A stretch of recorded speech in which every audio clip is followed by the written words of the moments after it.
ফিলিস্তিনকে রাষ্ট্র হিসেবে স্বীকৃতি দেওয়ার ঘোষণা দিয়েছে বেলজিয়াম। চলতি মাসের শেষের দিকে নিউ ইয়র্কে অনুষ্ঠিতব্য জাতিসংঘের সাধারণ পরিষদে এই স্বীকৃতি ঘোষণা করা হবে বলে জানিয়েছেন দেশটির উপপ্রধানমন্ত্রী ও পররাষ্ট্রমন্ত্রী ম্যাক্সিম প্রিভট।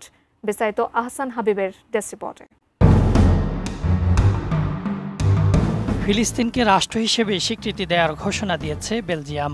চলতি মাসের শেষের দিকে নিউ ইয়র্কে অনুষ্ঠিতব্য জাতিসংঘের সাধারণ পরিষদে এই স্বীকৃতি ঘোষণা করা হবে বলে জানিয়েছেন দেশটির উপপ্রধানমন্ত্রী ও পররাষ্ট্রমন্ত্রী ম্যাক্সিম প্রিভট। মঙ্গলবার আল জাজিরার এক প্রতিবেদনে এই তথ্য জানানো হয়।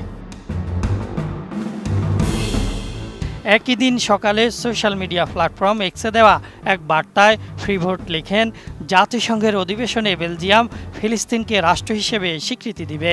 পাশাপাশি ইসরায়েলের বিরুদ্ধে 12টি কঠোর নিষেধাজ্ঞাও আরোপ করা হবে বলে উল্লেখ করেন তিনি।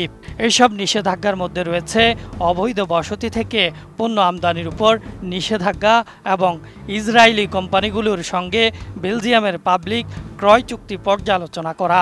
তিনি আরও জানান, ফিলিস্তিন বিশেষ করে গাজায় চলমান মানবিক বিপর্যয়ের প্রেক্ষাপটে বেলজিয়ামের এই পদক্ষেপ নেওয়া হয়েছে। নতুন বাংলাদেশ গড়তে এলো জুলফিকার স্টিল। জুলফিকার স্টিল, ইস্পাত দৃঢ় অঙ্গীকার। চলতি বছরের জুলাইয়ের শেষের দিকে ফ্রান্সের প্রেসিডেন্ট ইমানুয়েল ম্যাক্রো ঘোষণা দেন যে 9 থেকে 23 সেপ্টেম্বর নিউ ইয়র্কে অনুষ্ঠেয় জাতিসংঘ সাধারণ পরিষদে ফ্রান্স ও বেলজিয়ামের এই ঘোষণার পর আরও কয়েকটি দেশ ফিলিস্তিনকে স্বীকৃতি দেওয়ার পরিকল্পনার কথা জানান।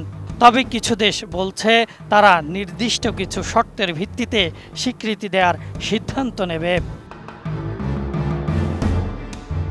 2025 সালের এপ্রিল পর্যন্ত জাতিসংঘের 75% সদস্যের দেশ বা 147টি দেশ ফিলিস্তিন রাষ্ট্রকে স্বীকৃতি দিয়েছে।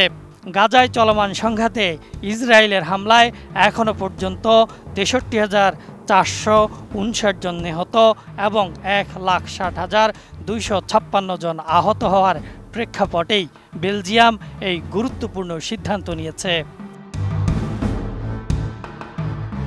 ATN news desk.